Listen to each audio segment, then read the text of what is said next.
Good morning everyone! Last day ko na sa work. So, samahan niyo ako.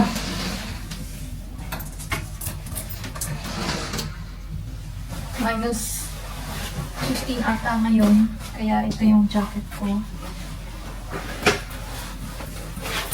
Then, ito yung computer. Yung monitor, ipapalit ko lang.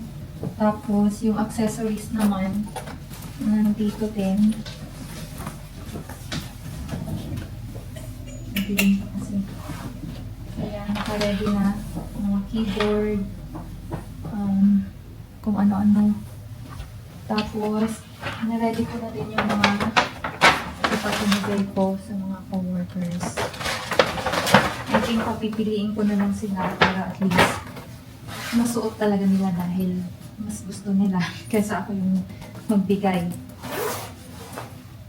So, ihahatid ako ni Alex papuntang work, magdadrive dahil mabigat yung monitor and malaki. Kaya samahan niyo kami.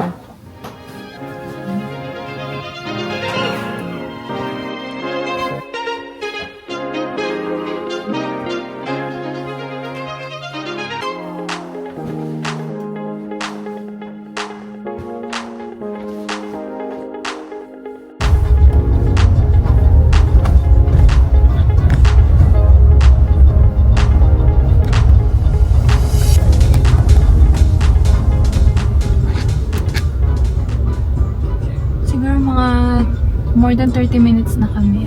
Ang traffic. Sabi ni Alex, kung dito din daw siya nag-work or somewhere, tapos i-drop off niya ako dito sa downtown. Grabe. Sobrang busy. Busy. Laging, punuan. Punuan. Ginawa. Ano ba yan? Laging, grabe yung mga cars. Bumper to bumper talaga. Ngayon lang kasi kami kumbaga, i-drop off kasi mali na dito sa downtown last day niya na. Yeah. Pero kung tutusin kung everyday na ginagawa ito, parang mas okay talaga yung nagta-transit na lang. Oo. At least yung transit 30 minutes. Ito, grabe.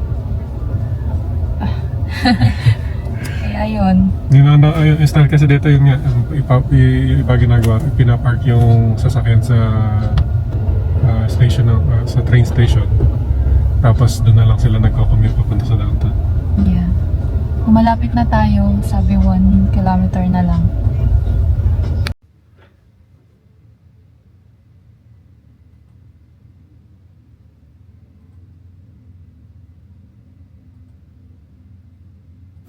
Trust in God's timing and remain steadfast in prayer.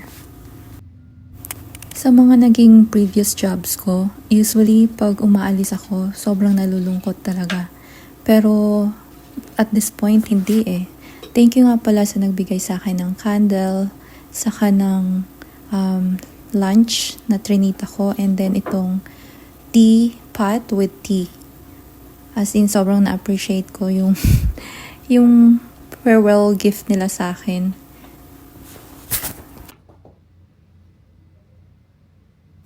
Sobra pa rin yung pasasalamat ko at nabigyan ako ng opportunity na makapagtrabaho ulit nung pagdating ko galing sa Pilipinas.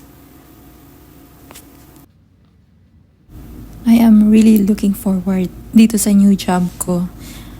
God will always provide better salary, better health benefits, better vacation days, 35-hour work week, and yung sobrang okay talaga is I can work from home twice a week. Yung mamimiss ko lang talaga dito sa work is mga naging kaibigan ko. Yung sobrang pag nakikita ko sila na masaya, na nag-uusap-usap kami, na talagang laging nagbabatian, yung snacks din kasi nagpo-provide itong company na to ng drinks, ng mga chips, cookies, ganyan. And of course, itong office kasi ang napapalibutan kasi ako ng windows. Kaya nakikita ko kung ano yung sa labas parati.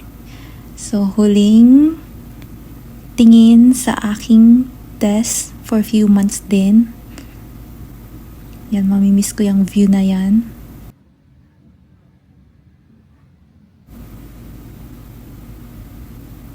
Molly signing off.